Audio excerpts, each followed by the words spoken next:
내가 참 포도나무여 내 아버지는 그 농부라. 무릇 내게 있어 과실을 맺지 아니하는 가지는 아버지께서 이를 제해 버리시고, 무릇 과실을 맺는 가지는 더 과실을 맺게 하려 하여 이를 깨끗게 하시느니라. 너희가 내게 일러준 말로 이미 깨끗하였으니 내 안에 거하라. 나도 너희 안에 거하리라. 가지가 포도나무에 붙어 있지 아니하면 절로 과실을 맺을 수 없음 같이 너희도 내 안에 있지 아니하면 그러하리라. 나는 포도나무여 너희는 가지니 저가 내 안에 내가 저 안에 있으면 이 사람은 과실을 많이 맺나니 나를 떠나서는 너희가 아무것도 할 수 없음이라. 사람이 내 안에 거하지 아니하면 가지처럼 밖에 버리어 말라지나니 사람들이 이것을 모아다가 불에 던져 사르느니라. 너희가 내 안에 거하고 내 말이 너희 안에 거하면 무엇이든지 원하는 대로 구하라. 그리하면 이루리라. 아멘. 하나님은 만물을 지으신 분이십니다. 하나님은 그 지으신 것을 보존하시는 분이십니다. 하나님은 없는 것을 있게 하시는 분이십니다. 하나님은 질병을 쫓아내시고 건강을 주시는 분이십니다. 하나님은 가난한 자를 부욕케 하시는 분이십니다. 여러분이 여기에 대한 기대가 없다면 여러분은 오늘 여기 나와서 그냥 의식적인 형식적인 예배를 드리고 돌아가는 거고, 아무런 하나님의 능력도 체험하지 못하고 기적도 보지 못하고 돌아갈 것입니다. 너희가 내 안에 거하고 내 말이 너희 안에 거하면 무엇이든지 원하는 대로 구하라. 그리하면 이루리라. 이 말씀을 잘 생각해 보십시오. 무엇이든지 구하라 그랬지 그냥 구하라 그런 거 아닙니다. 무엇이라든지 말은 여러분들이 구하는 것마다 그것이 어려운 것이든 쉬운 것이든 큰 것이든 적은 것 상관없이 하나님께서 우리가 원하는 대로 구하는 대로 다 주신다 그랬습니다. 할렐루야. 하나님은 능히 그렇게 하실 수 있는 분이십니다. 우리가 금년을 기적의 해로 만들기 위해 해야 할 일은 하나님의 능력을 믿어야 하는 일입니다. 우리가 하나님의 만물을 지으신 창조주님을 믿고 또 우리가 가진 것을 들여서 믿음의 씨앗을 심었다고 하더라도 기적이 일어날 것을 기대하지 않는다면 여러분과 내 삶 속에서 기적은 일어나지 않습니다. 좋으신 하나님, 창조주 하나님, 기적을 베푸시는 하나님, 그리고 건강의 하나님으로 우리가 믿고 이와 같은 하나님이 우리 생활 가운데서 기적으로 역사하실 것을 기대할 때 바로 그때 기적은 나타나게 되어 있습니다. 한 아버지에게 두 아들이 있었습니다. 근데 하나들은 허랑방탕한 아들이고 하나들은 착실한 아들이었습니다. 맏아들은 아버지 말씀을 순종하고 집안일을 잘 도왔으나 둘째 아들은 자기의 유산을 미리 받아서 방랑하면서 모두 다 탕진해버렸습니다. 그리고 얼마 있지 않아서 둘째 아들은 거지와 같은 모습으로 아버지를 찾아왔습니다.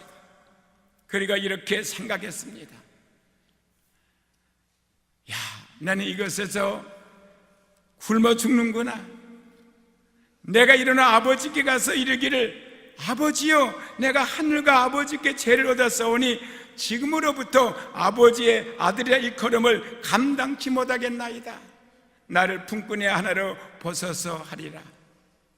그리고 아버지께 자기를 종이라도 줬사오니 맞아줄 것을 기대했습니다. 그 결과 그 둘째 아들은 비록 그가 용서받을 수 없는 탕자였음에도 불구하고 그의 기대 때문에 아버지에게 넘치는 사랑과 용서를 받은 걸 우리는 읽어볼 수 있습니다. 그는 이 기대 때문에 종이 아닌 아들로서 금가락지와 새 옷을 입고 새 신발을 신고 송아지를 잡아서 잔치를 베풀어주는 대접을 받게 되었고 그는 배불리게 먹었던 것입니다. 그러나 맏아들은 그렇지가 못했습니다. 그는 착하고 그는 효도하는 순정하고 근면함에도 불구하고 살찐 동아지는 그냥 염소새끼 한 마리도 얻어먹지 못하는 존재가 되어버렸다는 것은, 단순히 생각하면 이 같은 불공평한 일이 어디 있습니까? 그러나 거기에는 충분한 이유가 있었습니다. 왜 그는 아버지의 말씀에 순종하고 가산을 돌보면서 아버지를 공경했음에도 불구하고 염소새끼 한 마리도 얻어먹지 못하는 존재가 되었을까요? 그는 기적을 기대하는 믿음과 기대하지 않는 바로 믿음 사이의 차이점을 몰라서 그는 아버지로부터 무엇을 받을 기대가 없었습니다. 아버지는 아버지니까, 높으신 분이니까, 나이가 많으신 분이니까, 날 낳아주신 분이니까 그저 나는 순종만 하고 그저 말만 들으면 되지, 이렇게만 생각했지, 그 아버지가 아들에게 얼마나 좋은 것을 주시고 싶어하는지 그 심정을 몰랐단 말이에요. 오늘날 대부분의 주의 종들이 하나님의 기적을 기대하지 않고 대부분 과거에 일어났던 역사적인 사건만 가지고 설교를 한다든지, 아니면 하나님, 예수님, 성령님은 어떤 분이라는 것만을 가르치는 것으로 사역을 하고 있다고 생각합니다. 성도들은 교회당에 들어와서 경건한 자세로 예배 의식을 따라 일어났다 앉았다 하고 찬송 부르고 기도하고, 때로는 손뼉을 치고 때로는 손을 높이 들고 찬양하기도 하고 기도하기도 하고, 소리 높여 통성기도도 합심기도도 중보기도도 합니다. 그런데 기대가 없는 거예요. 기대가, 거기에 대한 결과가 어떻게 우리에게 주어지는 기대가 전혀 생각을 안 하는 거예요. 그리고 헌금도 드리고 말씀을 듣고 아멘 아멘 하기도 합니다. 그런데 하나님의 기적을 기대하지 않는단 말이에요. 그냥 예배 드리는 거예요. 그래서 아무 기적도 없이 예배는 끝나고 소그룹이 모여서 식사하고 또 기도 좀 하고 대화 좀 나누다가 재단 생활이 끝나고 돌아갑니다. 아무 경험도 없이, 하나님이 우리에게 주신 거 아무것도 받은 거 없이 돌아간다고요. 하나님은 반드시 주십니다. 여러분들에게 구원을 주시든지, 약한 자를 강하게 주시든지, 병든 자를 치료해 주시든지, 없는 자를 있게 해 주신다고요. 지혜 없는 자에게 지혜를 주시든지. 초대교회는 저들이 모였을 때마다 바로 기적이 나타났습니다. 그래서 하나님의 말씀을 확실히 증거할 수가 있었어요. 그래서 마가복음 16장 10절에 믿는 자들은 이런 표적이 따르느니 내 이름으로 귀신을 쫓아내며 내 이름으로 병든 자를 일으키며 무슨 독을 마셔도 해를 받지 않고 새 방언을 말한다고 했습니다. 그리고 주님은 승천에 올라가, 이건 주님이 직접 하신 말씀이에요. 그들이 나가서 복음을 증거할 때, 그들은 나가서 말씀을 전할 때 말씀을 통해서 기적이 나타날 걸 믿었습니다. 그들은 바라봤습니다. 그때 주께서 함께 역사하사, 자, 여러분이 하나님의 역사를 기대할 때 하나님의 역사하지, 여러분들이 말만 한다고 역사하는 거 아닙니다. 이 마음에 믿고 기대하셔야 돼요. 기적이 나타날 거 기도할 때 하나님께서 함께 역사하사 따르는 표적으로 말씀을 확실히 증거하다다. 바울은 뭐라 그랬습니까? 바울이 이렇게 말합니다. 내가 나가서 복음을 증거할 때 사람의 지혜 말로 아니하고 오직 성령의 능력이 나타나서 너희 믿음이 사람의 권하는 말이 있지 않고 하나님의 능력이 있게 하려 함이라. 바로 기적입니다. 사람으로 상상할 수 없는 기적. 안진병이가 일어나고 김어거리가 말을 들으며 봉어리가 말을 하며 죽은 자가 살아나며 없는 걸 있게 하는 물고기 2마리에 떡다덩어리로 5,000명 2만명을 먹여 남는 이런 기적 말입니다. 하나님은 지금도 역사하세요. 오늘 예배 나왔으면 이걸 바라보고 믿어야 여러분 삶 가운데 기적이 나타나지요. 바라보지도 않는데 뭐가 나타나겠습니까? 믿음은 바라는 것들의 실상이 되는 거예요. 눈에 보이지 않아도 반드시 이루어지게 되었습니다. 믿음은 바랄 것의 실상이요 보지 못한 것 증거라고 말했습니다. 2016년에 하나님의 기적을 여러분의 삶 가운데서 기대하시기 바랍니다. 그래서 사도행전 2장에 보게 되면 어떤 기적이 나타났습니까? 그들이 성령을 받고 하나님의 능력을 받아 하나님의 기적을 기대했더니 하루에 3,000명씩 회개하고 돌아왔습니다. 사도행전 3장에 보면 베드로와 요한이 성전에 기도에 들어가다가 안증뱅이를 만났습니다. 이 거지 안증뱅이가 동냥을 합니다. 돈 좀 주세요. 돈 한 좀 주세요. 베드로가 뭐라 말했습니까? 요한과 베드로가 내가 군가는 없으나 내게 있는 것들은 너에게 주노니 나사렛 예수를 일어나 걸어가라. 그런 기적을 바라봤습니까? 안 바라봤습니까? 분명히 요한과 베드로는 기적을 기대했다니고요. 금방 일어나 걸어갔습니다. 그냥 말한 거 아니에요. 믿었어요. 바라봤어요. 기대했다고요. 기적이 나타날 것을. 그래서 수많은 사람을 구원을 시켰습니다. 사도행전 8장 보게 되면 빌립이 사마리아 성에 와서 복음을 전가할 때에 그는 하나님의 능력을 기대했어요. 기적을 기대했습니다. 그래서 안증뱅이 일어나고 장님이 눈을 뜨고 병든자가 치료를 받아 이걸 보고 수많은 사람들이 회개하고 예수를 믿게 되고 세례받았습니다.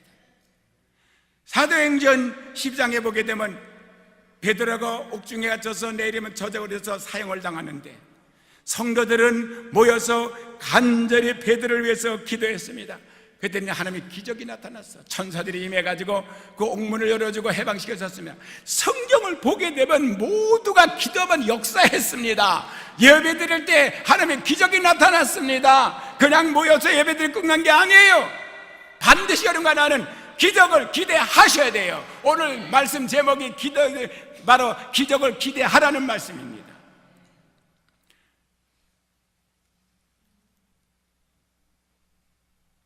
주님은 말씀을 통해서 비유로 말씀해 주신 오늘 본문 말씀 아닌 탕자에 대해서 말입니다.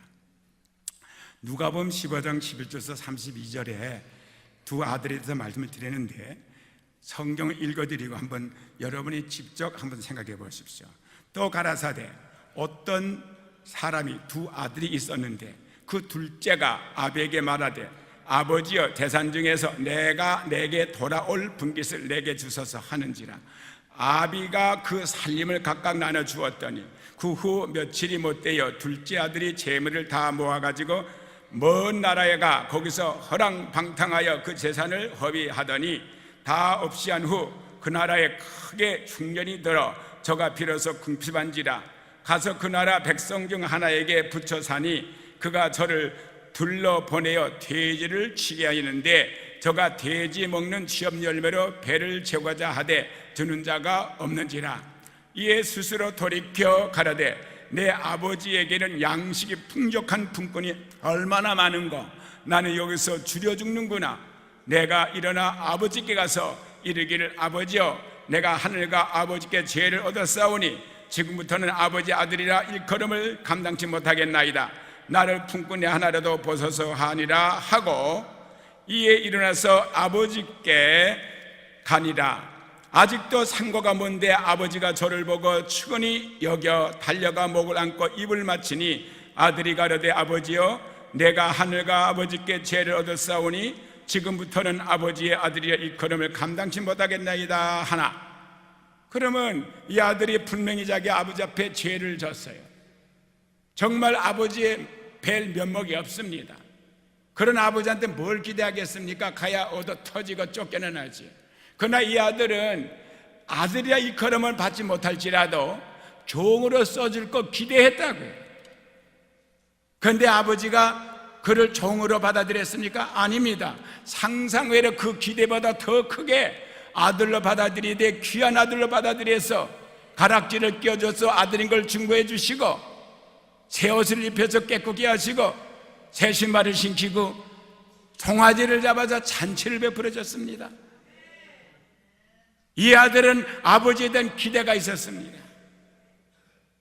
그런데 첫째 아들은 달랐어요. 맏아들은 밭에 있다가 돌아와 집에 가까웠을 때에 풍류와 춤추는 소리를 듣고 한정을 불러 이 무슨 일인가 물은데 대답하되 당신의 동생이 돌아왔음에 당신의 아버지가 그의 건강한 몸을 다시 맞아들이게 됨을 인하여 살찐 송아지를 잡았나이다 하니 저가 노하여 들어가기를 즐겨 아니하거늘 아버지가 나와서 고난데 아버지께 대답하여 가로되 내가 여러 해 아버지를 섬겨 명령을 어김없이 없었거늘 지켰거늘 내게는 염소 새끼라도 주어 나와 내 벗으로 즐기게 하진 일이 없더니 아버지의 살림을 창기와 함께 먹어버린 이 아들이 돌아오매 이를 위하여 살찐 송아지를 잡으셨나이다. 아버지가 이르되 예 너는 항상 나와 함께 있으니 내 것이 다 네 것이로되 이 내 동생은 죽었다가 살아났으며 내가 잃었다가 얻었기로 우리가 즐거워하고 기뻐하는 것이 마땅하지 아니하냐 그랬습니다. 이 큰아들은요 아버지한테 기대가 없는 사람이에요. 그리고 조금만 잘못하면 아야 쫓겨날 생각만 하지 아야 용서받을 생각을 하지도 못했어요. 그러니까 자기 동생이 돌아오는데도 정죄하는 것이죠. 저런 아들 쫓아내버리지 왜 받아들이냐 이 말이죠. 우리 하나님은 쫓아내는 하나님 아니십니다. 우리 하나님은 축복하시는 분이세요. 우리 하나님은 우리에게 저주하신 분이 아니고 복을 주신 분이라고 분명히 성경에 나와 있어요. 우리는 하나님께 대한 기대를 갖고 있어야 됩니다. 주님을 믿는 사람은 사람의 힘으로 살지 않습니다. 십자가는 더하기 표시예요. 하나님은 뺏어가는 게 더해 주신다고 항상. 여러분이 예수님을 믿고 기적을 기대하면 예수님 십자가 보혈로 공로로 여러분의 계획과 기대 위에 하나님의 능력이 더해져서 모든 죄는 사함을 받고 가난한 자는 부해지고 없는 자는 있게 되고 약한 자를 강하게 하시고 병자는 치료하는 걸 믿으시는 분만 아멘 하시기 바랍니다. 기대가 되면 아멘 하시기 바랍니다. 저는 그런 기대를 가지고 있어요. 그래서 여러분 믿음의 씨를 심은 뒤에 이제부터는 하나님의 기적을 기대하셔야 돼요. 하나님의 기적을 베풀고 믿어야 됩니다. 그래서 제가 이렇게 이 나이에 아직도 단상에서 째랭째랭하게 설교할 수 있는 거예요. 또 자랑한다고 하지 마세요. 째랭째랭한 사실이야. 내가 거짓말했습니까? 내가 들어도 내 길이 들어오는 게 째랭째랭한데 하나님은 살아계세요. 죽은 자를 살리세요. 병든 자를 일으키시고요 없는 자는 있게 하십니다. 그거를 기대하셔야 돼요 여러분들이.